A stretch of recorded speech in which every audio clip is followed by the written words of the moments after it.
Once, giants lived in the earth, and in the darkness of chaos they fooled Crom, and they took from him the enigma of steel. Crom was angered, and the earth shook, and fire and wind struck down these giants, and they threw their bodies into the waters. But in their rage, the gods forgot the secret of steel, and left it on the battlefield. And we who found it, we are just men. Not gods, not giants, just men. And the secret of steel has always carried with it a mystery. You must learn its riddle, Overthinker. You must learn its discipline. For no one in this world can you trust. Not men, not women, not beasts. This you can trust. For you see... Ivan, cool it. Sorry.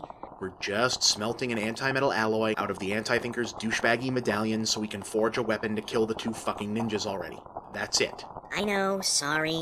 We don't need to oversell it, you know? Just sometimes it's nice to get to the fucking point of these things. Something on your mind, sir? I got Batman on the brain, Ivan.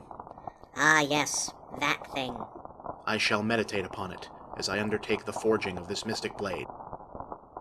Yeah, you do that, sir.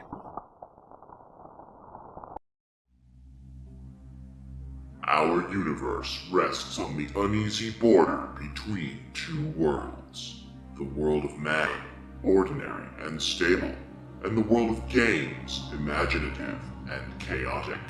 Where these worlds collide, one man is called to stand for reason, maintain the balance, and destroy ignorance. He is the Game OverThinker!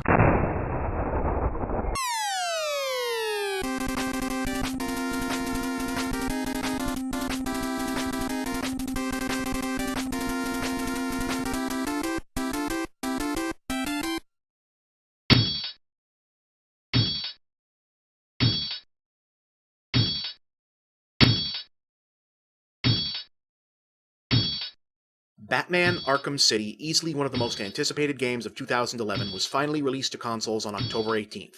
It's really, really good, though naturally not quite the game changer that the first game was. One day later, the internet-famous movie blogger known as FilmCritHulk wrote a blog post about his reactions to playing through some of the game. Incidentally, if you're not already reading his blog, you should be. He basically writes very long, very insightful, very high-minded academic essays about films and filmmaking, but he does so in the voice of the Incredible Hulk. The guy is a riot, and you'll learn something, so yeah, go read it.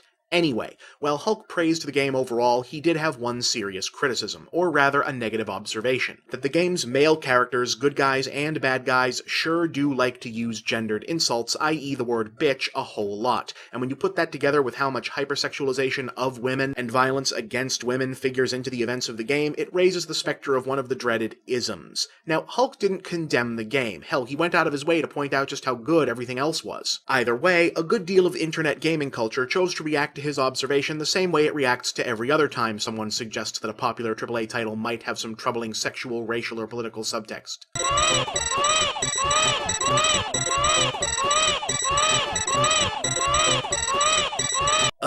Guys, we've got to stop doing this. Now, just to be clear, this is not about me agreeing with FilmCritHulk. Frankly, I didn't have the same reaction he did when I played through some of the same parts. I'm thinking perhaps it's because I've seen so much worse examples of absurdly offensive misogyny associated with Batman recently that I'm kind of desensitized to it, but no, overall I'm not on the same page as Hulk this time. For me, the real story seems to be an obvious illustration of how broken the ESRB rating system is when it comes to stuff like this. It's pretty clear that the constant repetition of bitch is the result of trying to make the characters sound like real hard-bitten thugs within the language restrictions of a T rating. Because for some reason, racist or homophobic slurs will net you an automatic M, but gendered insults against women are somehow still family-friendly. But that's a whole other issue. However, Hulk raised interesting points about the game, games in general, and the decision-making process of game designers, and his broader commentary on the way the medium approaches female characters in general are hard to argue with. Period. Agree or disagree with his thesis and conclusion, I think it was a worthy piece of criticism. Exactly the sort of criticism that is frankly sorely lacking in a lot of the gaming press itself, to be perfectly frank. What it definitely wasn't was something to throw a giant internet-wide crybaby hissy fit over, especially considering that the game was so new, a lot of the people freaking out had probably not played all that much or any of it themselves, and thus weren't so much disagreeing with Hulk as they were leaping into the automatic must-defend-the-medium mode. People, this is exactly the shit I was talking about in episode 57. We need to adopt a less defensive posture and develop a thicker skin now that not every negative socio-political thing said about gaming can turn into an arrow in the quiver of the banned games crowd. But you know what pisses me off about this whole incident the most? That many of the people flipping out over it were essentially getting mad that Hulk had done something that gamers are constantly asking people outside gaming culture to do. Take video games seriously.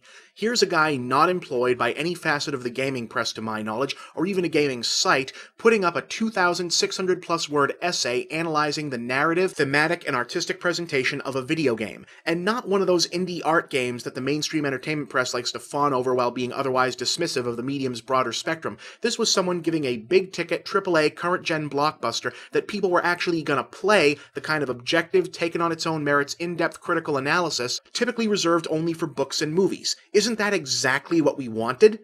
Well, no, of course it isn't. When we, or at least what seems depressingly like most of we some of the time, said we wanted gaming to be taken seriously, what we meant was that we wanted the popular culture to declare that our hobby was serious, or worthy, without having to do any of the difficult things generally required to earn those distinctions. This is one of those unfortunate ways in which too much of gamer culture simply does not want to grow the hell up. I frankly don't know that there's another medium whose fanbase is as paradoxically obsessed with the superficial trappings of maturity while being hopelessly resistant to achieving intellectual maturity. Well, okay, maybe there's one other.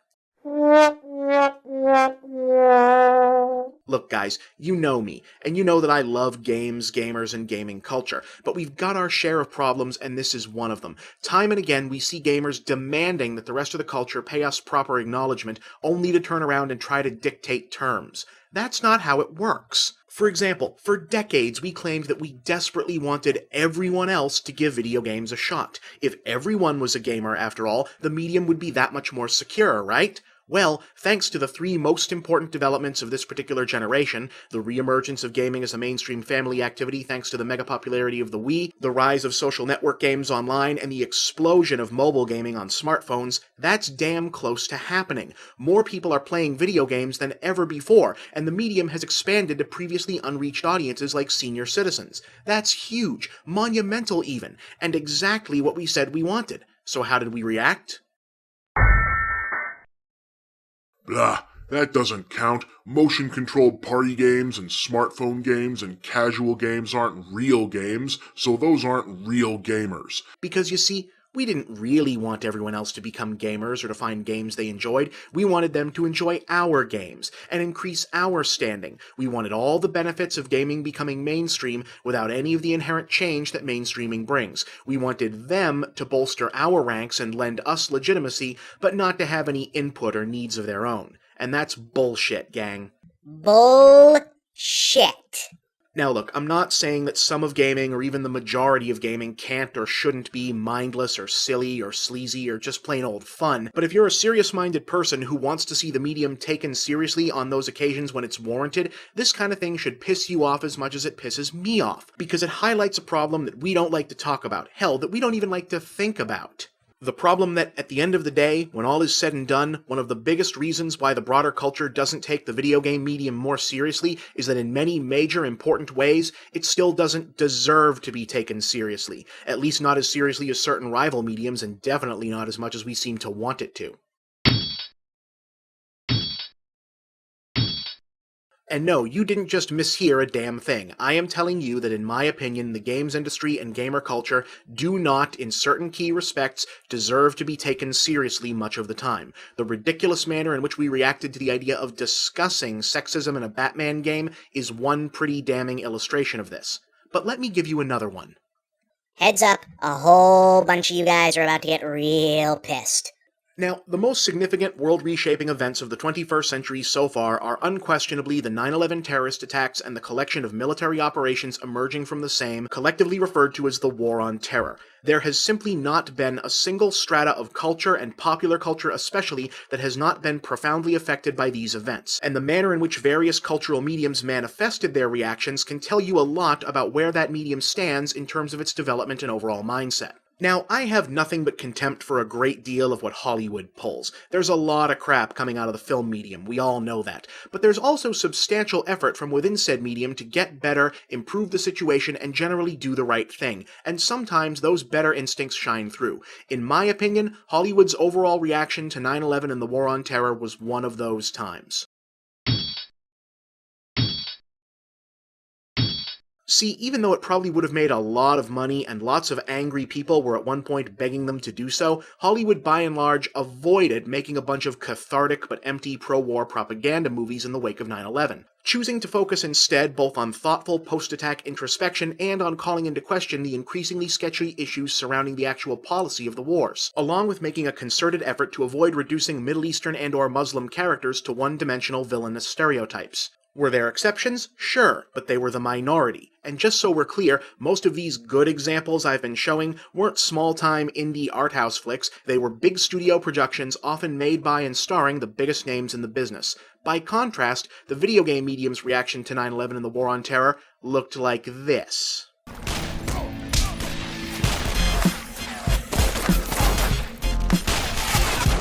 A steady stream of largely Mideast-focused army porn that went all in on ultra-realistic depiction of military hardware while banishing even a hint of thoughtfulness or introspection to the realm of non-consequence. Now, to be fair, some of this has to do with the innate difference between a primarily narrative medium like film and a primarily interactive medium like games. There's also the matter of history. Indeed, Hollywood used to respond to things like war almost exclusively with the equivalent of simplistic patriotic pep rallies, and occasionally it still does. But thanks to audience demand for a more nuanced presentation of such matters in the wake of the Vietnam War and the positive reception of films like Apocalypse Now or Full Metal Jacket, well, the movies kinda grew up in that regard. Gaming, on the other hand, has been pretty resistant to such change. We've made a lot of war games that are the interactive equivalent of John Wayne or John Rambo, and there's certainly nothing wrong with that. But we've made very few jackets and not a lot of Apocalypse either, and there is something wrong with that. Then again, if the game companies made them, would we buy them? If someone made, say, a military shooter with the guts to not just be a fun shoot-'em-up that used the context of a war sim to say something complicated, even troubling about the nature of armed combat, would anyone buy it? Or would we ignore it, because having the less comfortable side of the subject presented to us would harsh the buzz of getting to play with all of Uncle Sam's coolest new toys? I'll be honest, folks, I'm not optimistic. In any case, so goes the dance over and over again. We want gaming to be widespread, but not if that means the medium has to broaden its scope to welcome more gamers. We want games to be taken seriously, but not if that means we have to see them made the discussion of serious, occasionally negative analysis. We want to have it both ways, and we can't. Either this is a medium with the potential to stand up and achieve greatness as legitimate as any other, and we take the good and bad that comes with that, or it's an inauthentically juvenile medium that can just flop around laughing at fart jokes all day, eternally content with being unworthy of any serious consideration. I suggest we all think long and hard when regarding things like how we choose to react to Hulk's article or any kind of criticism about which way we really want to go. I know what I want for the medium. How about you?